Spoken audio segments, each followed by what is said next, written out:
flying in a military aircraft over a troubled land, though you might never guess. Pathé Pictorial's magic carpet today takes you to the peace and loveliness that so often obstinately punctuate ugliness and brutal strife.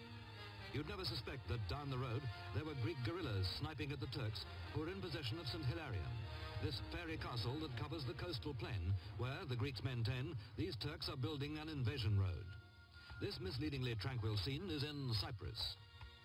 Cyprus, the island of hate that so often, so quickly reverts to what it began as, the island of love. The island where Aphrodite, the Greek goddess of love, was born out of sea spray on this very beach.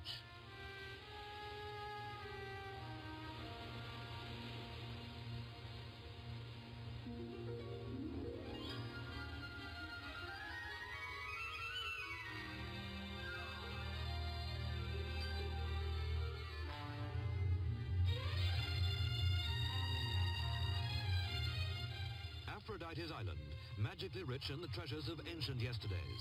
Treasures which 7 years ago lay buried, unsuspected in the sand. The city of Salamis.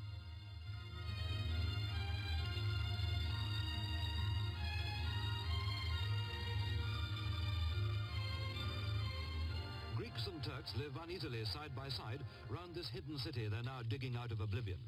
The sand came in handy for sandbags at the roadblock down the road, but these local people always thirsted for this workaday peaceful life.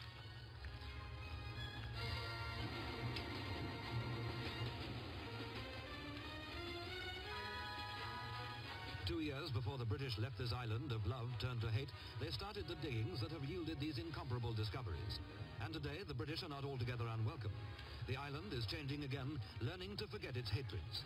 The recent past is being buried, as the remote past is dug up and re-echoed among the Greek craftsmen of Nicosia, working copper as their ancestors used to do.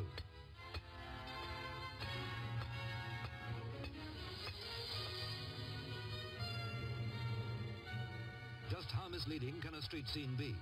This is the battle-torn capital, where since Cypriots started fighting, first the British and then each other, nearby Ledra Street has been known as Murder Mile. Has the island of hate become Aphrodite's island of love once more?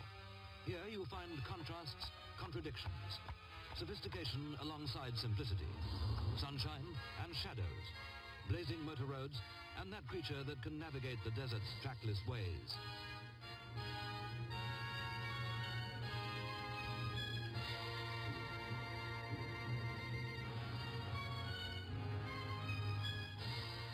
East and West, Greek and Turk. Peace so close on strife. They've grown olives and all sorts of fruit in Cyprus for longer than anyone has written harsh history. Though last year the crops were unpicked because of fighting in many of these groves near Kyrenia, the Cyprus port just 41 miles away from the Turkish shore.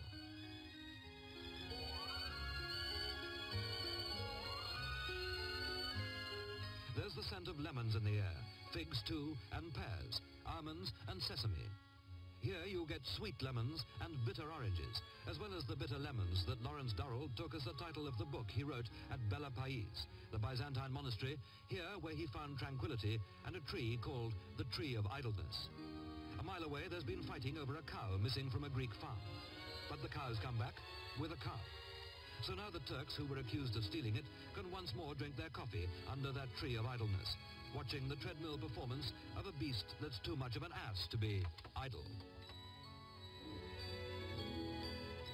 Contrasts. On this farm, they tell the time not by some old-fashioned watch, but by the clockwork arrival of the London plane.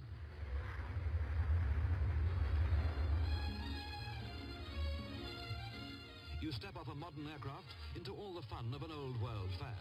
Alongside the trouble, there's always a fair or a festival to cushion all signs of bitterness. But always contrasts. In the country, the sheep share the market day bus.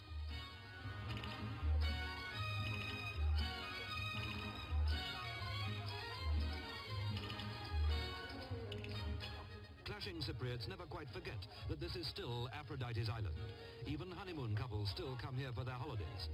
You can travel miles without seeing any signs of violence or the aftermath of civil war. In the sunshine, peacefulness slips back so naturally and speedily in the midst of reminders of our British occupation. All of them cozy. You too could be a warrant officer.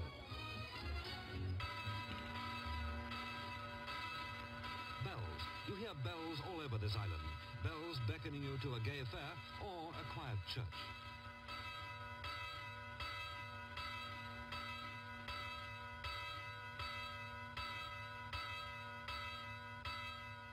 St. Paul came here with his fellow missionary St. Barnabas, who gave his name to this monastery where three brother monks are as picturesque as the icons that one of them paints.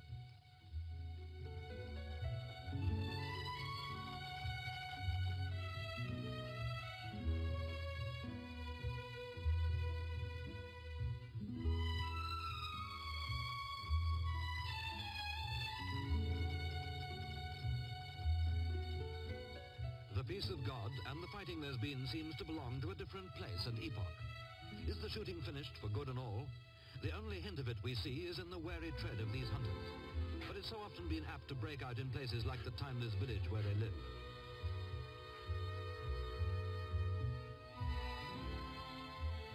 Sleepy enough, but could they tomorrow once more be shooting bullets instead of dice, dealing out death?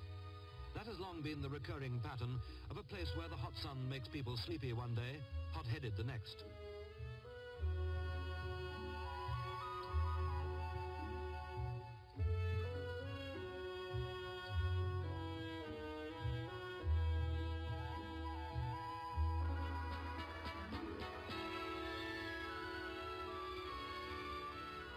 Dismiss it if you will as superstition.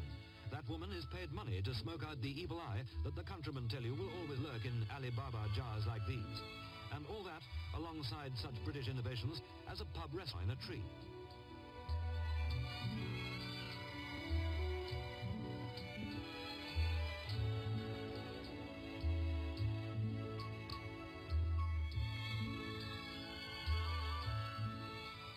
Two worlds meeting and liking it.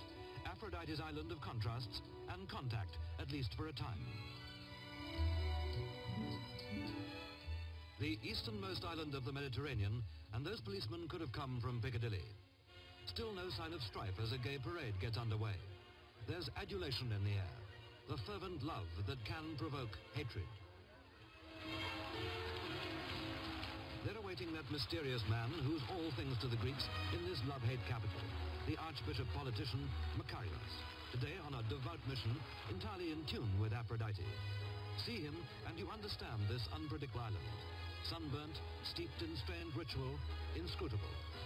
One hand bestowing the thing of God, one wielding practical power. Romantic, incalculable.